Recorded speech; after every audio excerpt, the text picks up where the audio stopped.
अस्सलाम वालेकुम। मैं डॉक्टर इनाम आपके पास दोबारा आ रहा हूँ। तो मैंने बताया कि बहुत सारे वाक़यात ऐसे हैं, मैं गौर करता हूँ तो कुछ बड़े इंटरेस्टिंग हैं, कुछ नहीं इंटरेस्टेड भी हैं। तो मैंने बताया था कि मैं मेडिकल अफ़सर जब बन गया था, उसकी लंबी स्टोरी है, मैं आपको किसी वक़्त बताऊँगा। तो मुझे वार्ड 12 में सीसीओ था हमारा, उसमें ड्यूटी होती थी। मैंने एक आप फीमेल के बारे में बताया था जिसको सिस्टर ने सोडा बाइकार्ब की बजाय एड्रेनलिन इंजेक्ट करनी शुरू की थी। अल्लाह का शुक्र है, मैं करीब ही था, मुझे पता शक पड़ गया तो वो खैर हमने एमिकेबली इसको सॉल्व कर लिया था। इसी तरह मैं वार्ड 12 में ड्यूटी थी।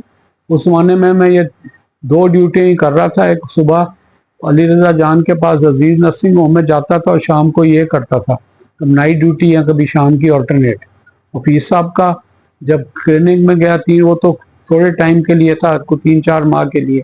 एक दिन शाम को बैठा था तो एक लड़का बड़ा कोई जॉली सा, कोई 18 साल का, ऐसे ऐसे करता मेरे पास आया कमरे में आके, अस्सलाम वालेकुम डॉक्टर साहब। मैंने कहा वालेकुम अस्सलाम। तो कहने लगा सर मुझे शॉक लगाएं। और मैं थोड़ा सा, मैंने आज ज़िंदगी में कभी किसी ने नहीं इस तरह करके कहा शौक लगाएं। मैं को क्या कह रहे हो? कहता सर मुझे शौक लगाएं, मुझे वो है।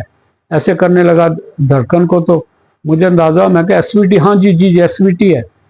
तो मैंने कहा यार ऐसा तो एसवीटी है, चलो देखता मैं आपको। कहता नहीं सर आप देखें ना, मेरा कोई इलाज नहीं है इसका, बड़ी बार मेरे हो चुका है।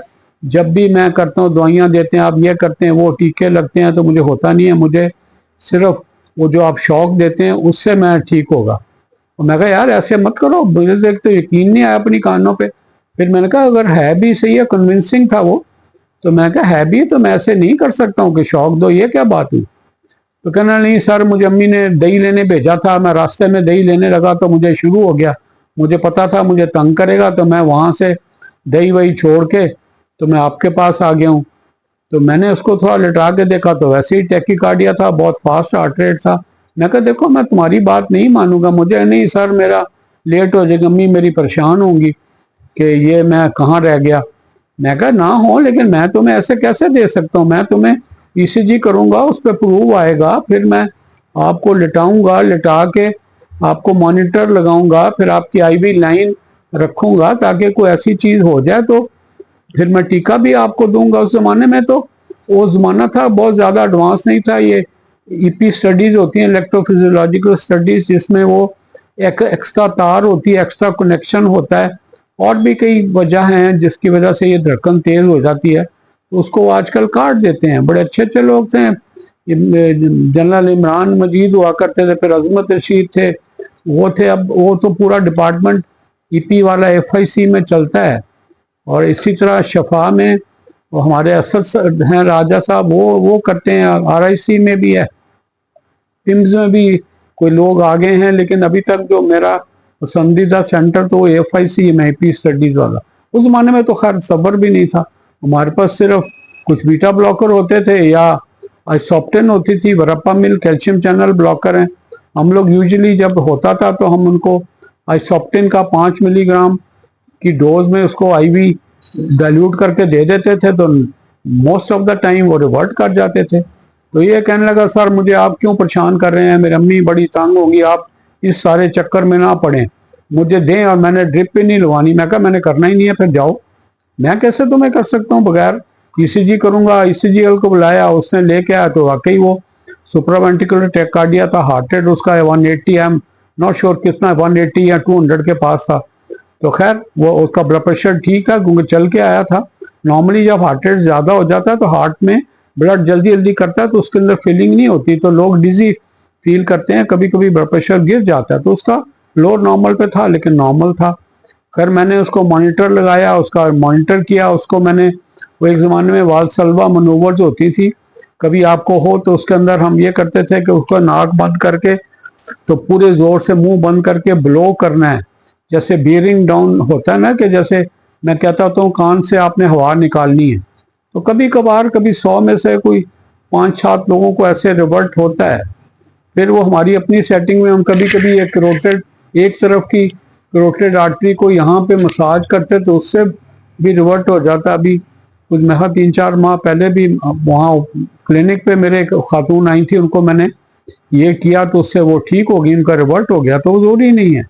फिर लेटली हमें था कि आप अगर कोई ठंडा पानी, तौलिया बर्फ वाला अपने वो रखें या मुंह को डुबो दें जिसमें कान और नाक आपकी डूब जाएं, उससे भी रिवर्ट हो जाया करता धड़कन एकदम का। ये घर पे मनूवर कर सकते हैं, करोटेड वाला ना करें, ये आपके नहीं है, उसके अंदर कुछ मसाइल पैदा हो जाते हैं। तो वालसलवा कर सकते हैं, जिसको ऐसे कहते हैं ब्लो करना। ठंडा पानी मुंह पे ग्लास ठंडे पानी का डालें, या आंखें और जो नाक मुंह अपना सबमर्ज करें ठंडे पानी में, या एक गिलास ठंडा पानी पिए। कभी हो जाए तो ठीक है, वरना आप अगर आपको पता है, वो आपका डायग्नोज हुआ तो ये कर लें। अगर नहीं पता तो पहले कुछ करें इमरजेंसी में जाने की, ताकि ईसीजी रिकॉर्ड हो जाए। लोग कहते हैं जी धड़कन बहुत तेज हो गई थी, लेकिन ईसीजी रिकॉर्ड नहीं करते। ये कभी कुछ शॉर्ट टाइम के लिए होता है, मे बी कुछ सेकंड, कभी मिनटों में और कभी घंटों भी रहता है। तो सबसे पहला फर्ज ये है कि आप नियरेस्ट इमरजेंसी में जाके चेकअप शेकअप रूटीन के से पहले उनसे कहें जी मेरी ईसीजी रिकॉर्ड कर दें, क्योंकि ये एक बार रिकॉर्ड हो जाए तो ये हमारे हमेशा के लिए प्रूव होता है। और रिक्वेस्ट ये है कि जब आप ईसीजी कर लें तो उसकी फोटोकॉपी निकलवा लें, क्योंकि हीट सेंसिटिव पेपर होता है, कभी उसको लग जाए कि धूप में रह जाए तो वो वॉश हो जाता है, डॉक्टर कहते हैं हुआ ही नहीं है। तो लिहाजा बहरहाल उसके बारे में तो मुझे कंफर्म था, ईसीजी पे कंफर्म हो गया। अब मैंने उसको सॉफ्टन दिया, मैंने कहा इसको देता हूँ, और सॉफ्टन से वो रिवर्ट नहीं किया, तो पॉसिबली वो ठीक कह रहा था। उसने अपनी शर्ट उठा के दिखाया, कहता है जी डॉक्टर साहब मैंने 17 शॉक मैं ले चुका हूँ, मेरा 18वां शॉक है आज। ऐसा बहादुर लड़का है, उसके सीने पे वो दायरे लगे हुए थे। मैंने तो खैर उसको नहीं किया, किसी जगह से वो करवाता होगा, पता नहीं यहाँ भी आके कि हमारे डिपार्टमेंट में इधर से किया, लेकिन मैं अवेयर नहीं था। क्योंकि लोग कभी कभी जेली प्रॉपर नहीं लगाते, तो उसके साइड में बर्न के स्कार थे काफी सारे, 6-7 जगह पे उसके हल्का हल्का सा जला हुआ था, हील्ड पुराना हुआ, लेकिन मुझे पता लग गया ये सही कह रहा है। तो मैंने दिल में सोचा कि मैं एक असॉप्टन देता हूँ, अगर नहीं हुआ तो फिर मैं उसको जो है ना कार्डियोवर्ट करूंगा। बहरहाल मैंने एनेस्थेटिस्ट को भी बुला लिया, वो आ जाते थे। मैंने कहा अगर इंटूबेशन की जरूरत पड़े, कुछ पता नहीं होता, जब शॉक देते हैं वो थोड़ी देर के लिए वो रुकता है, उसके बाद फिर वो नॉर्मल यंग था, उसने पिकअप कर लेना होता है। तो मैंने उसको बुला लिया, वो बड़ा चीं बजी हो रहा था, कहता जी मेरे आपने बहुत टाइम लगा, मेरा ये वो करके। मैं कहा टाइम क्या लिखा, 15 मिनट भी अभी आपको हुए नहीं, मैंने ईसीजी कर ली, मॉनिटर कर लिया, लाइव लाइन ले ली, आपको टीका लगाया, नहीं हुआ तो मैं अब आपको शॉक दूंगा। बहरहाल और एनेस्थेटिस्ट की मौजूदगी में मैंने उसको बता दिया, थोड़ा सा उसको वेलियम दे दिया मैंने 2.5 मिलीग्राम के करीब, ताकि एंग्जाइटी वगैरह, तो वो उसको खैर कोई ख़ास फर्क नहीं पड़ा। तो मैंने पैडल उसको वेट किया जेली के साथ, मैंने उसको वो शॉक दिया जितना मैक्सिमम एपी कर सकता था। तो वह हर उसको क्योंकि सुपरावेंटिकुलर टेकार्डिया में ज़्यादा उसकी जरूरत नहीं होती जॉल्स की, तो मैंने मेरा ख्याल है कि 100 के करीब जॉल्स पे जाके उसको किया, और ठक करके वो उछला थोड़ा सा, और साथ ही उसके बाद वो मॉनिटर पता लगा कि साइनस रिदम में आ गया। तो साथ ही कहने लगा सर ठीक हो गया, फौरन अपने आईवी लाइन की तरफ गया कि जैसे मैं उसको, मैं कहा रुको अभी सब्र करो, इतनी जल्दी मत करो, अभी ये 2 सेकंड हुए हैं तुम्हें और तुमने लाइन खींचने लगे हो। कहता जी अम्मी परेशान है, मैं जाऊंगा, दही लेके जाना है। मैं कहा नहीं नहीं रुको तुम। बड़ी मुश्किल से मैंने उसको 10 मिनट के करीब वहां रोका। उसके बाद मैंने सिस्टर से कहा ये तो भागा जा रहा है, कहता मैं चल जा रहा हूँ बस। हमने उसका अभी लाइन निकाल के उस पर थोड़ा सा वो सनी प्लास्ट वगैरह जो उस जमाने में मिलता था वो लगा के उसको मैंने रुखसत किया। उससे कहा दवाई वाई तुमने छोड़ी थी, कहता जी बस मैं भूल गया। तो हम लोग एसॉप्टेन दे देते 40 मिलीग्राम सुबह शाम, अगर ब्लड प्रेशर बहुत कम नहीं है तो। नॉर्मली लोग नहीं होता, यूजली ये ट्रिगरिंग फैक्टर है, कोई एंग्जाइटी हो जाए, कुछ चाय हो, कॉफ़ी है, इस तरह की चीज़ों से हार्ट अटैक कुछ लोगों के इनहेरेंट वो होता है, उसकी वजह से हो जाता है। बहरहाल ये मेरी ज़िंदगी का पहला वाक़या था जिसमें एक यंग 17-18 साल का बच्चा आके, और मैं ओपीडी में ना, मैं अपनी वार्ड के वो सीसीयू में ड्यूटी कर रहा था, वहाँ के कहता मुझे शॉक लगाएं। पहले तो मैं खुद हैरान हो गया ये क्या कह रहा है, फिर मुझे जब रियलिटी सिंक इन की, मैं कहा ये सही कहता है। और उसके सीने पे जब निशान देखे तो मैंने उसको किया। तो मैं आपको बता दूं कैसे बहादुर बच्चे भी होते हैं, वरना लोग शौक के नाम से ही डर जाते हैं। हमारे पता नहीं कितने ज़्यादा हमने वो किए हुए हैं कार्डियोवर्शन। जो एट्रियल फिब्रिलेशन ज़रा बड़ा डिफिकल्ट है, वो यूजुअली नहीं आता, उसमें भी रिवर्ट हो जाता है, लेकिन सुप्रावेंटिकुलर वेरी इजी है।